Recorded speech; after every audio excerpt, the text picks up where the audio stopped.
My education YouTube channel पर आपका स्वागत है। आज हम प्रश्नावली 4.2 का प्रश्न नंबर 3, प्रश्न नंबर 1 और 2 तो हम पीछे पढ़ चुके हैं। प्रश्न नंबर 3 पढ़ेंगे। ऐसी दो संख्याएं ज्ञात कीजिए जिनका योग 27 हो और गुणनफल 182 हो। तो योग 27 दे रखा है, तो पहली संख्या x है, तो दूसरी संख्या क्या हो जाएगी 27 माइनस एक्स। मान लो जैसे पहली संख्या अगर 13 हो गई तो दूसरी संख्या 27 माइनस 13 यानी 14 हो जाएगी। मान लो पहली संख्या 10 हो गई तो दूसरी संख्या 27 माइनस 10 यानी कि 17 हो जाएगी। तो हमें पता नहीं है कि कौन सी संख्या, इसलिए हमने पहली संख्या क्या मान ली, x मान ली, तो दूसरी संख्या 27 माइनस एक्स हो जाएगी। अब प्रश्नानुसार आगे गुणनफल क्या दे रखा है, 182 दे रखा है, तो गुणनफल बराबर 182। पहली संख्या क्या है x गुणा दूसरी संख्या 27 माइनस एक्स बराबर 182। एक्स को 27 से गुणा किया 27x, एक्स को माइनस एक्स से गुणा किया माइनस एक्स स्क्वायर बराबर 182। इन दोनों राशियों को, दोनों संख्याओं को दूसरी तरफ लेके गए तो एक्स स्क्वायर हो गया प्लस का, 27x हो गया माइनस का और 182। इस समीकरण को हमने सही सीधा करके लिखा है।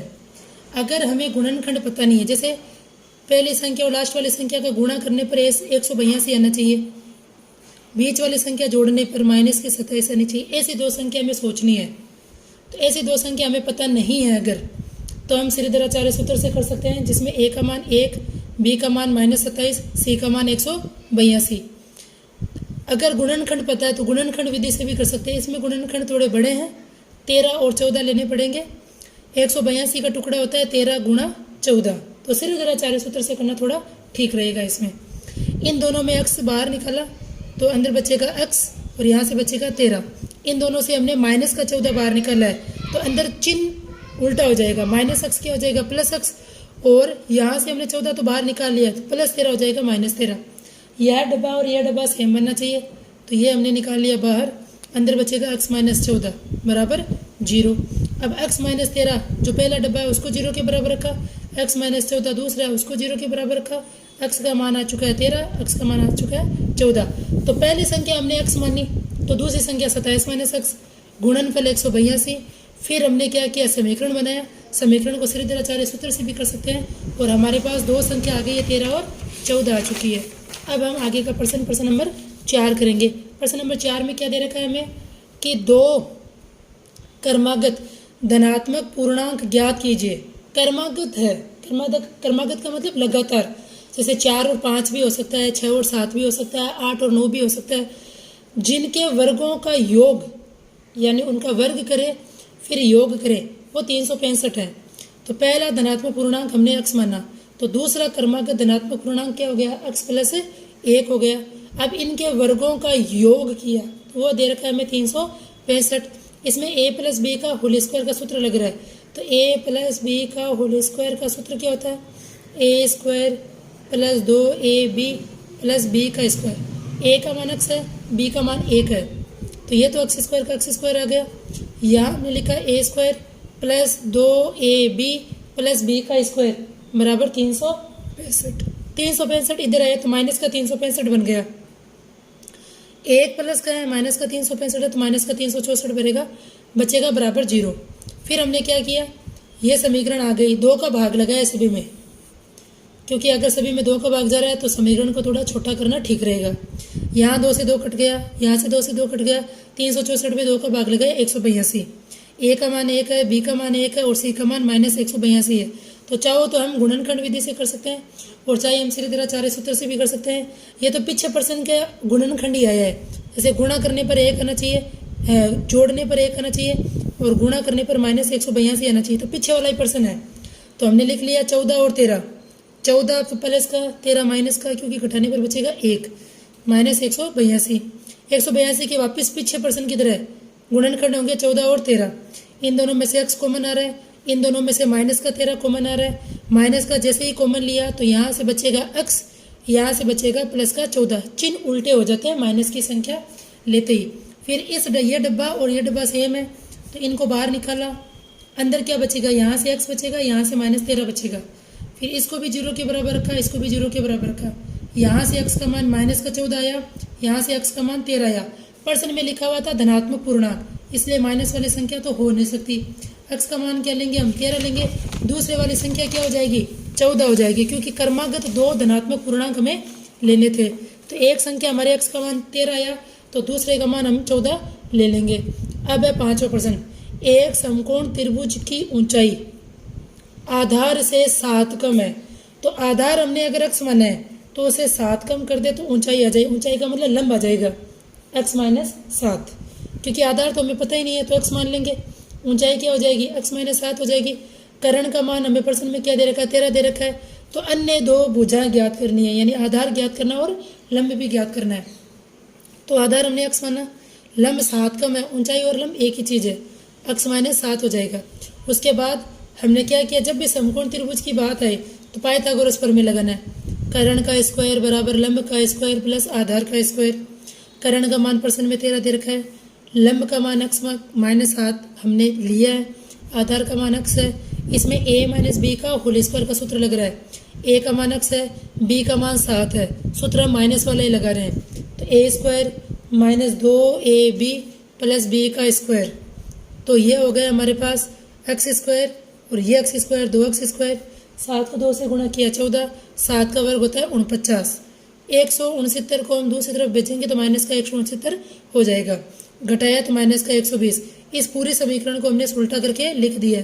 फिर हमने लगाया 2 का भाग, क्योंकि थोड़ी समीकरण छोटी हो जाए। तो यहाँ 2 कट गया, यहाँ 2 कट गया तो 7, यहाँ 2 का भाग लगाया तो 60।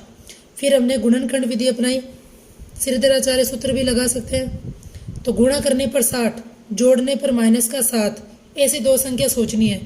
तो माइनस का 12 और प्लस का 5 यह संख्या होती है, क्योंकि इन दोनों को जोड़ेंगे तो माइनस का 7 बचेगा और इन दोनों को गुणा करेंगे तो माइनस का 60 आ जाएगा। ये हमने टुकड़े कर लिए। फिर हमने क्या किया, टुकड़े करने के बाद 60 को हमने 12 गुणा 5 ले लिया, ताकि हम गुणनखंड आराम से निकाल सकें। तो x स्क्वायर और x में से x बार निकाल लिया, तो यहाँ से बचेगा x, यहाँ से बचेगा माइनस का 12। इन दोनों में से 5 बार निकाल लिया, तो यहाँ से बचेगा x, यहाँ से माइनस का 12।